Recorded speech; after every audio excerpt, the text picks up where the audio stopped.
Proper preparation prevents poor performance. Say that with me. Proper preparation prevents poor performance.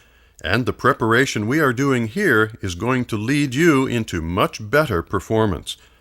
As we begin exploring the actual breathing process, let's put your upright posture aside for a minute and have you lie down on the floor on your back. You can have your legs flat or have your knees up with your feet flat on the floor. Now allow your hands to rest on your abdomen, right at your belly button.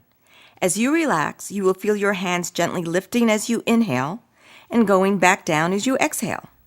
Continue to relax and breathe, feeling the hands rise and fall. The chest and ribs will be still. The belly is where you will feel the action. This is a good time to mention that you shouldn't hold your tummy in. You need to allow it to expand on the inhale and contract as needed on the exhale. And don't think this will give you a big stomach.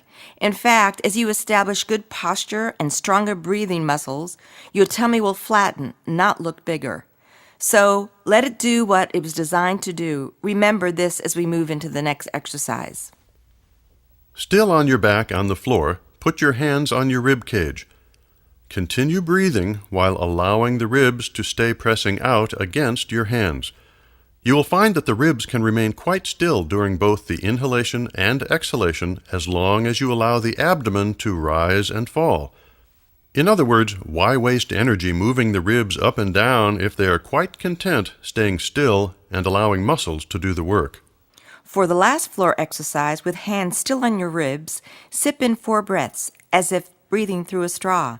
Then blow out 4 breaths on a hissing sound. Let's try and keep the ribs uninvolved in this whole process and let the muscles do it.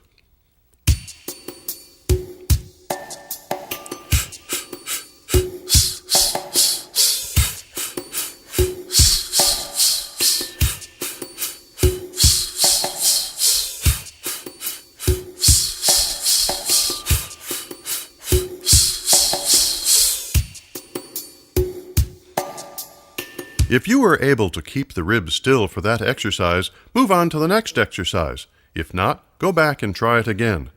Now, slowly stand up. Let's check that posture by standing back up against a wall. Check to see that you are not overly arching the lower back and that you feel the head is back over the shoulders. Now, lift up onto your toes. Still up on your toes, start walking away from the wall and feel your posture muscles in the abdomen and back keeping you upright. Come down off your toes now, keeping that very tall, stretched up feeling and always with a long back of the neck. Do you remember the strings we talked about earlier, attached to the top back of your head and the collarbone? Pull on those strings now and feel like you are again being lifted up on your toes from the top back of your head and the collarbone. Go up and down several times, letting your posture muscles do what they were designed to do. You will feel them adjusting to keep you upright. If they didn't, and you were out of balance, you would fall over. We see this process clearly as babies begin to walk. Their heads are often disproportionately large, making anything other than perfect posture result in an abrupt return to the crawling position, the very position they are trying to graduate from. As we do this breathing exercise, focus on 2 things. First, a long back of the neck, and second, a tailbone that is tucked underneath you, not sticking out with an overly arched back. Begin with your hands on your rib cage. Encourage the ribs to lightly press out against your hands throughout the exercise. Now, let's sip in 4 times, then hiss out 4 times with no movement in the ribs, but lots of activity in the abdomen. It will expand for the inhale and contract as needed for the exhale. Here we go.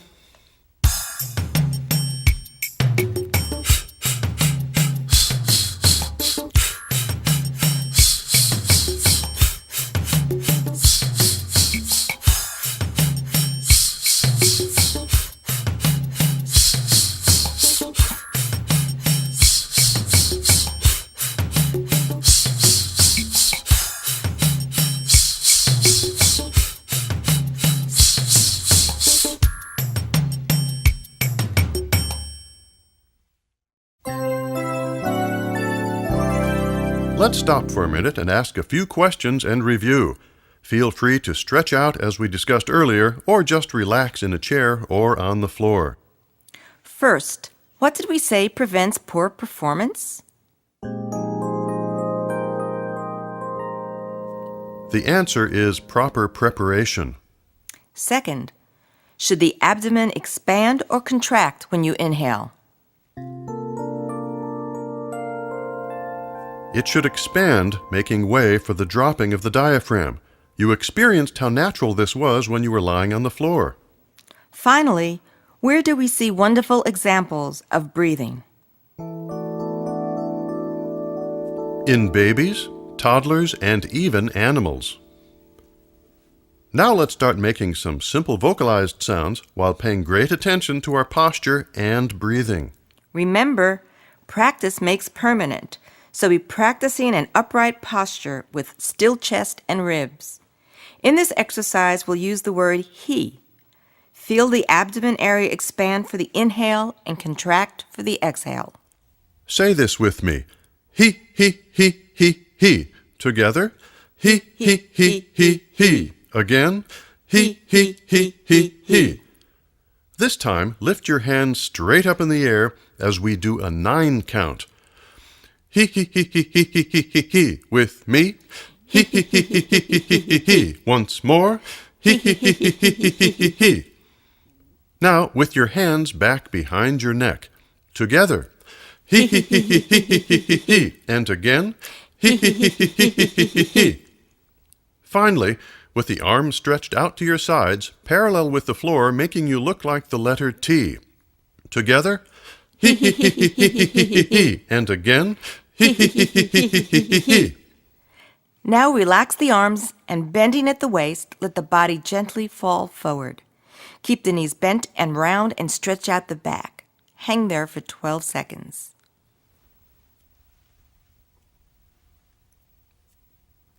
That should feel good to your back.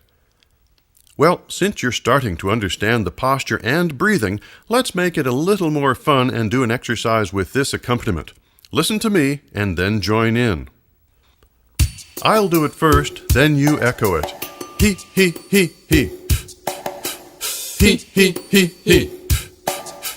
Ha. Ha. Ha.